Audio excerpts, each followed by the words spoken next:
sedang berada di salah satu ruangan di Hotel Grand Nangro. Dan sekarang saya bersama Ibu Nur Aini. Beliau adalah owner dari Delima Jaya Catering. Nah, hari ini Ibu Aini katanya mau ikut meeting ya Bu bersama Dinas Pariwisata Aceh. Dinas Perhubungan dan Pariwisata Dinas Perhubungan dan Pariwisata Aceh itu dalam rangka acara meningkatkan profesional pengusaha kuliner. berarti khusus untuk pengusaha-pengusaha kuliner. Nah, itu Delima Jaya Catering bisa menjadi bagian dari meeting ini itu gimana Bu?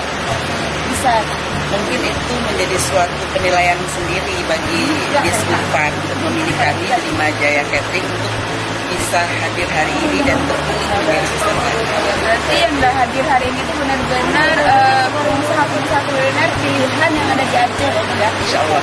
Amin. Nah, di dalam itu udah penuh ya dengan para pengusaha yang ada di Aceh tentunya. Nah, teman-teman ikuti terus liputan kita, nanti kita juga bakal sedikit yang ada di dalam suasana meetingnya bagaimana.